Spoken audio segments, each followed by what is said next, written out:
होगा कि आप सोशल मीडिया पे ही नहीं होंगी। जी नहीं। सच में मानना पड़ेगा, ये पहली बार हुआ है कि कोई साध्वी जो है सोशल मीडिया पे नहीं है। सोशल मीडिया पे नहीं कोई account, Facebook, YouTube, Twitter, Instagram कहीं बल्कि भगवान का अवतार होगा ना। हाँ होगा जी। और वो प्रलय आएगा।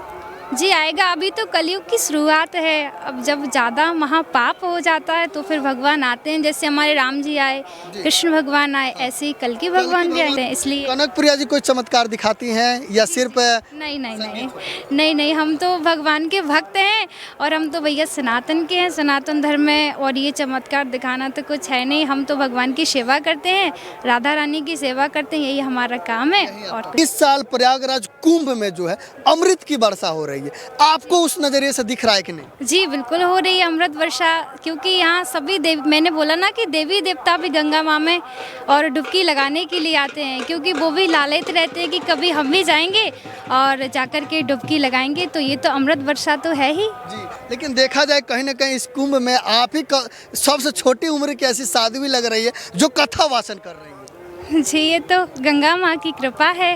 जी हाँ। कहीं ना कहीं देखा जाए तो दिग्गज से दिग्गज महात्मा जो है, साधु है, नागा बाबा है और दिग्गज से दिग्गज प्रवचन करता आए हुए हैं, लेकिन आपको भी लोग सुनने के लिए जो आपके पास आ रहे हैं। जी, ये तो भगवान की कृपा है और गंगा माँ की भी कृपा है। तो हम अब ठाकुर जी की कृपा से ये कोशिश करते हैं कि सबके लिए, और जो हम अपने मुख से बोले सबको अच्छा लगे, और यही है। जी। आपकी उम्र वैसे कितने साल की है? अभी मेरी 15 है। 15 साल। जी। आप पढ़ाई भी करती होंगी?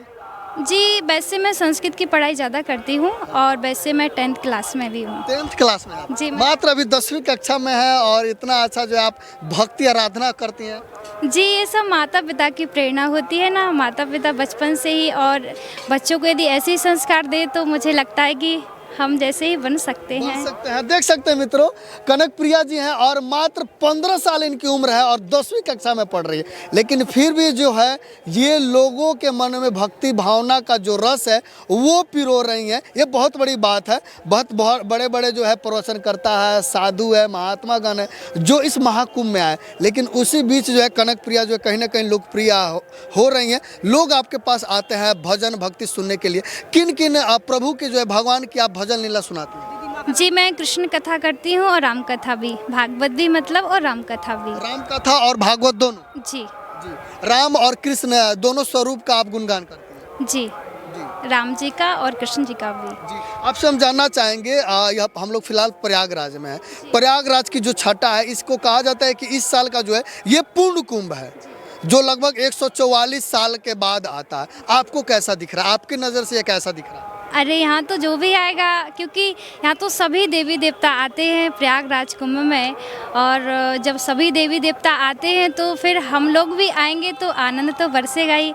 और योगी मोदी जी को देखिए जो कि इतना सब व्यवस्था करते हैं, तो उनकी जब इतनी, उनके ऊपर भी भगवान की बहुत कृपा है जिसके कारण ये सब हो रहा है। प्रिया जी, मैंने बहुत बाबा लोगों का इंटरव्यू लिया, सबका ये कहना है कि इस साल प्रयागराज कुंभ में जो है अमृत की वर्षा हो रही है। आपको उस नजरिए से दिख रहा है कि नहीं? जी बिल्कुल हो रही है अमृत वर्षा, क्योंकि यहाँ सभी देव, मैंने बोला ना कि देवी देवता भी गंगा माँ में और डुबकी लगाने के लिए आते हैं, क्योंकि वो भी लालच रहते हैं कि कभी हम भी जाएंगे और जाकर के डुबकी लगाएंगे। तो ये तो अमृत वर्षा तो है ही। जी।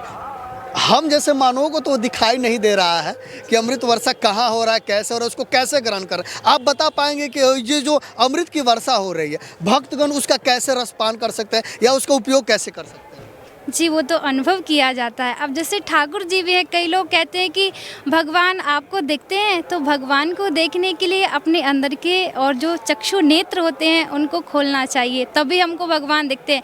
ऐसे अमृत की भी वर्षा है कि ऐसे ऐसे नहीं दिखेगा कि ये जैसे पानी बरसता है तो ऐसे अमृत बरसेगा। ये तो हमें अनुभव करना पड़ेगा, क्योंकि जो हमें संतों के, महात्माओं के दर्शन करने से जो आनंद मिल रहा है वही अमृत वर्षा है। क्या ये सही बात है कि जिस प्रकार जो है सागर मंथन हुआ है उसमें से कुछ अमृत की बूंदें जो है इस प्रयागराज में गिरी थी? क्या ये सत्य बात है? जी बिल्कुल सत्य बात है जी। तो आप समझ सकते हैं ये सत्य बात है कि जब सागर मंथन हुआ था उससे में से जो है कुछ अमृत की बूंदें जो है इस प्रयागराज की धरती पे भी गिरी है, और इसीलिए जो है यहाँ पे महाकुंभ जो है आयोजित किया जाता है। और महाकुंभ के इस धरती से आप लोगों को मैं ये खबर दिखा रहा हूँ, मतलब यूँ समझिए कुछ ऐसा है यहाँ की छटा में, यहाँ के पर्यावरण में, यहाँ के पानी में और धरती में जो कहीं ना कहीं अमृत का आभास कराता है। आपको ऐसा अमृत का आभास हुआ है कि नहीं?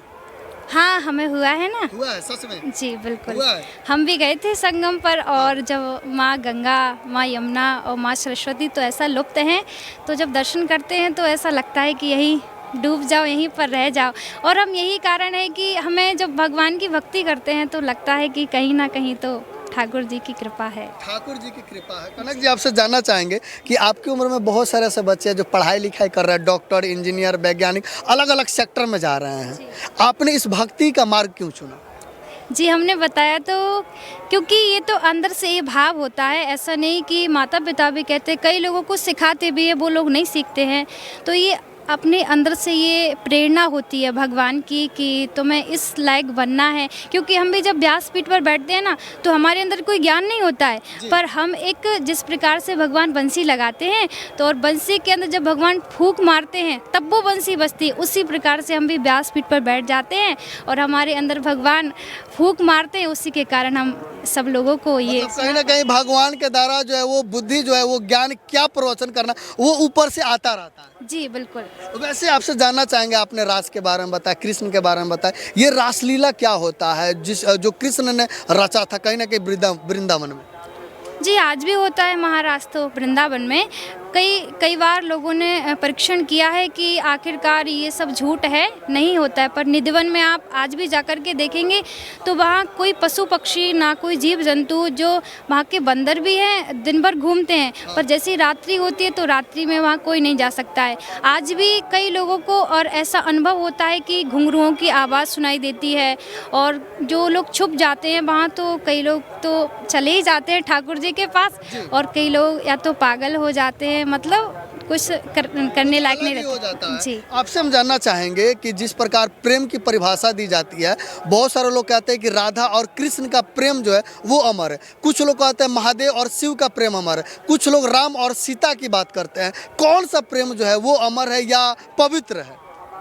जी देखिए, राधा रानी कहें या कृष्ण भगवान, तो कई लोग गलत नज़र से देखते हैं, वो बात अलग है कि मतलब संसार वालों को, कई लोगों को बताते हैं कि राधा कृष्ण ने प्रेम किया तो हम क्यों नहीं कर सकते। लेकिन भगवान में और हमें बहुत अंतर है। भगवान ने ऐसी लीलाएं की हैं जो हम नहीं कर सकते हैं। मान करके चलिए ठाकुर जी ने चोरी की है तो हम क्या कर सकते हैं? नहीं कर सकते हैं। उसी प्रकार से श्री राधा रानी और भगवान श्री कृष्ण अलग नहीं है, केवल वो दो स्वरूप हैं, बाकी की उनकी जो आत्मा है वो एक ही है। जी, मतलब वो एक ही है, सिर्फ अवतार और रूप अलग अलग है। जी, जैसे राधा और कृष्ण कहते हैं ना, उनके केवल दो स्वरूप हैं और बाकी के वो हैं एक ही है। जी। आपको क्या लगता है, अभी कलयुग का प्रारंभ हो चुका है और जिस प्रकार से वेद पुराणों में लिखा गया है कि कलयुग में जिस प्रकार पाप बढ़ेगा, चरम पे रहेगा, तो कहीं ना कहीं कलिक जो है वो अवतार लेंगे। जी, कल के भगवान का अवतार होगा ना। हाँ होगा जी, और वो प्रलय आएगा। जी आएगा। अभी तो कलयुग की शुरुआत है, अब जब ज़्यादा महापाप हो जाता है तो फिर भगवान आते हैं। जैसे हमारे राम जी आए, कृष्ण भगवान आए, ऐसे ही कल के भगवान भी आएंगे। कल की भगवान आने वाले हैं जी, हो सकता है पूरा।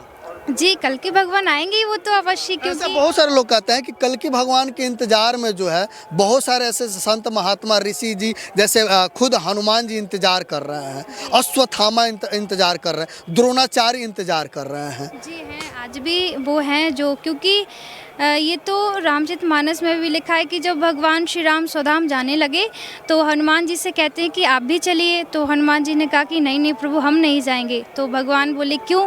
बोले आपकी कथा हमारे लिए वहाँ सुनने को प्राप्त होगी। तो ठाकुर जी ने कहा कि नहीं नहीं, हम तो वहाँ स्वयं ही रहेंगे, कथा क्या।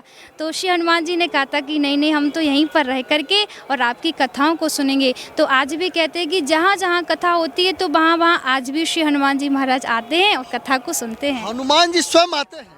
जी, ये सही बात है। बस ये अलग बात है कि वो अपने स्वरूप में नहीं आते हैं, वो किसी भी रूप में बन करके आ जाते हैं, पर आते हर जगह जहाँ भी कथा होती है वहाँ श्री हनुमान जी महाराज अवश्य आते हैं। जी, और ये अश्वत्थामा की जो बात कही गई है कि वो कहीं दिखाई नहीं देते हैं, वैसे वो है या नहीं है धरती पे? जी, अश्वत्थामा के बारे में जहाँ तक मैंने सुनाई की हैं, और वृंदावन में कोई एक वन है, वहाँ आज भी लोगों को दर्शन होते हैं, जैसे कोई मन से, और जब वो परिक्रमा लगाता है, मुझे ध्यान नहीं है, वहाँ आज भी अश्वत्थामा जी के दर्शन होते हैं। कई संतों को हुए भी हैं अश्वत्थामा मान जी। लीजिए इस कलयुग में हनुमान जी को प्रसन्न करना हो तो क्या करना पड़ेगा?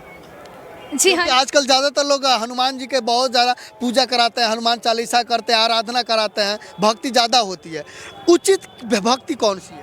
वैसे तो हनुमान जी श्री राम जी के प्रिय हैं, तो राम जी की भी सेवा करेंगे तो भी हनुमान जी को प्रिय लगते हैं, और हनुमान जी के भक्त हैं तो हनुमान जी को फिर तो प्रिय लगेंगे ही लगेंगे। ऐसा कुछ नहीं है कि मतलब हनुमान जी की भक्ति करेंगे तभी हनुमान जी प्रसन्न होंगे। हम राम जी की भी भक्ति करते हैं तो भी श्री हनुमान जी महाराज बहुत ज़्यादा ही प्रसन्न होते हैं, क्योंकि वो इतना खुद से प्रसन्न नहीं होंगे, इतना उनके जो इष्ट है श्री राम जी हैं उनसे प्रसन्न होते हैं, इसलिए। कनक प्रिया जी कोई चमत्कार दिखाती हैं या सिर्फ नहीं नहीं नहीं नहीं नहीं, हम तो भगवान के भक्त हैं, और हम तो भैया सनातन के हैं, सनातन धर्म में, और ये चमत्कार दिखाना तो कुछ है नहीं। हम तो भगवान की सेवा करते हैं, राधा रानी की सेवा करते हैं, यही हमारा काम है और कुछ नहीं। जी, बहुत सारे भक्त जो है आपके वीडियो के माध्यम से आपको देख रहे हैं, क्या कहना चाहिए संदेश में? जी, हम तो यही कहते हैं कि जिस प्रकार से हमारे माता पिता ने इस व्यासपीठ पर बैठने योग्य बनाया है, तो आप भी अपने बच्चों को बचपन से ही संस्कार दीजिए। जो गलत चीज़ों को दिखाते हैं, जैसे माता पिता भी, क्योंकि आजकल के जो छोटे छोटे बच्चे होते हैं उनके लिए यदि वो रोएं तो माता पिता फ़ोन दे देते, मोबाइल दे देते जी। हैं। हाँ, सही तो बात है। उनसे कहना है कि यदि मोबाइल भी दो तो मोबाइलों में ऐसी चीज़ें बताओ जिससे उनके बच्चों पर गलत असर ना पड़े।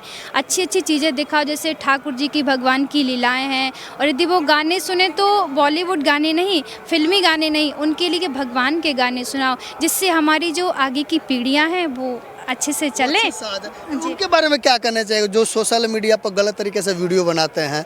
बहुत सारे ऐसे लोग जो हैं जो सोशल मीडिया पर कुछ चंद कमेंट्स और लाइक के लिए जो है वीडियो बनाते हैं, लेकिन वहीं देखा जाए आप अलग जो है साधना कर रहे हैं, भक्ति भावना से प्रेरित है। जी भैया, ना तो मैं ऐसी वीडियो देखती हूँ और ना मुझे पता है, मैं तो केवल पता नहीं है। भगवान की कथा सुनती हूँ, क्योंकि मेरी जो दीदी माँ हैं और जो मेरे गुरुदेव भगवान हैं, तो मैं उनकी कथाएं सुनती हूँ, और मुझे इन बातों से कोई मतलब नहीं है। मैं अपनी पढ़ाई करती हूँ और बस।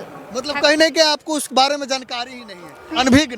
नहीं नहीं, हम नहीं देखते अपन ऐसी नहीं गए आप लोग? ऐसी चीज़ों को देख के क्या करना है जिनसे अपना मन विचलित हो जाए।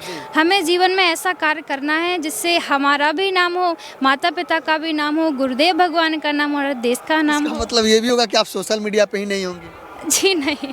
सच में मानना पड़ेगा, ये पहली बार हुआ है कि कोई साध्वी जो है सोशल मीडिया पे नहीं है। सोशल मीडिया पे नहीं कोई account, Facebook, YouTube, Twitter, Instagram कहीं नहीं। नहीं नहीं, यूट्यूब तो बना है हमारा साध्वी कनक प्रिया के नेम से, पर वो फेसबुक, तो आपकी भक्ति भावना की। हाँ, फेसबुक इंस्टाग्राम हम नहीं चलाते हैं, केवल यूट्यूब पर कथाएं डली हैं जो सुन लेते हैं। आपका पर्सनल कोई अकाउंट नहीं है? जी नहीं।